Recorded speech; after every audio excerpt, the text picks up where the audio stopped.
नमस्कार, मैं काजल विशाल। स्वागत है आपका इन लाइव। नजर डालते हिमाचल प्रदेश की मुख्य खबरों पर।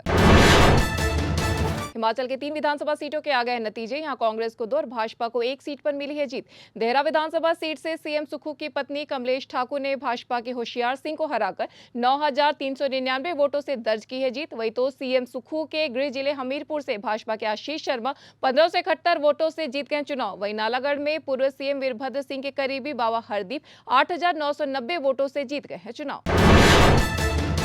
विधानसभा चुनाव में जीत की खुशी में कांग्रेस ने शिमला में मनाया जश्न। इस दौरान कार्यकर्ताओं ने फोड़े पटाखे। सीएम सुक्खू ने दिया बयान कि मुझे खुशी है कि हिमाचल की जनता ने जनबल का दिया साथ और धनबल की हुई पराजय। देहरा में 25 साल से चुनाव नहीं जीत पा रही थी कांग्रेस। पार्टी ने सर्वे के आधार पर कमलेश ठाकुर को दिया टिकट और वहां हुई है हमारी जीत। सुक्खू सरकार के लिए आज उपचुनाव के लिहाज से आई है खुशखबरी, क्योंकि तीनों ही सीटों पर कांग्रेस ने दर्ज की है जीत। उपचुनाव में कांग्रेस की हुई बल्ले बल्ले, लेकिन जनता की बढ़ गई है मुश्किलें, क्योंकि सुक्खू कैबिनेट ने मुफ्त बिजली मोर्चे पर राज्य की जनता को दिया है बड़ा झटका। प्रदेश में इनकम टैक्स भरने वाले मंत्री, विधायक, पूर्व विधायक, अफसरों को बिजली की दरों में दी जा रही सब्सिडी बंद करने का लिया गया फैसला। सरकार के इस फैसले से लाखों भोक्ताओं को महंगी मिलेगी बिजली। लोकसभा चुनाव में कांग्रेस की हार की समीक्षा की तय हो गई है तारीख। प्रदेश कांग्रेस मुख्यालय में लगातार 2 दिन तक चली गई समीक्षा। हार के कारणों के लिए विश्लेषण के लिए गठित 2 सदस्यीय समिति आ रही है हिमाचल। इस समिति में पूर्व सांसद पीएल पुनिया और सांसद रजनी पाटिल हैं शामिल। समिति के दोनों सदस्य 15 और 16 जुलाई को विभिन्न सत्रों में प्रदेश कांग्रेस मुख्यालय राजीव भवन में पार्टी नेताओं के साथ करेंगे बैठकें। हिमाचल में धारा 118 की मंजूरी लेकर खोले गए होम स्टे होंगे बंद। प्रदेश के पर्यटन स्थलों पर बड़ी संख्या में बाहरी राज्यों के लोगों ने धारा 118 की अनुमति लेकर होम स्टे और बेड एंड ब्रेकफास्ट इकाइयां कर दी स्थापित, जबकि बेरोजगार लोगों को रोजगार का विकल्प देने के लिए लाई गई थी होम स्टे योजना। धारा 118 के तहत ली गई जमीन पर मकान या उद्योग लगाने के लिए मिलती है मंजूरी, लेकिन बाहरी राज्य के लोग होम स्टे नहीं कर सकते स्थापित।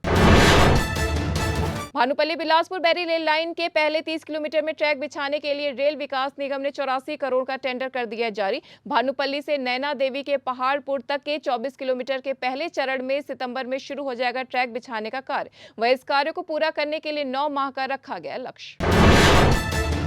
गोविंद सागर झील में वाटर स्पोर्ट्स गतिविधियों के शुरू होने का खत्म होने वाला इंतजार। अगले महीने से यहां क्रूज, मोटर बोट, जेटी और अन्य वाटर स्पोर्ट्स गतिविधियों का शुरू होगा रोमांच। इसके लिए पहुंचने शुरू हो गए उपकरण। प्रशासन अगस्त में इसका शुभारंभ सीएम से कराने की कर रहा है तैयारी। अब तक बिलासपुर में नहीं थी ऐसी कोई गतिविधियां जो पर्यटकों को करती आकर्षित।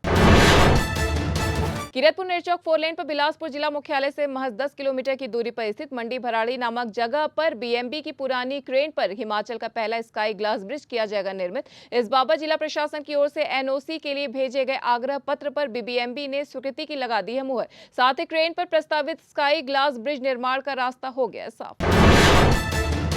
शिखंड महादेव के दर्शन के लिए शिव पंचदशनाम जूना अखाड़ा निरमंड में पहुंच चुके हैं देश भर के विभिन्न राज्यों के साधु संत, जिनका शिव पंचदशनाम जूना अखाड़ा निरमंड में किया गया भव्य स्वागत। हर वर्ष की भांति साधु संत माता अंबिका और दत्तात्रेय स्वामी की छड़ी यात्रा के साथ शिखंड महादेव के दर्शन को होंगे रवाना।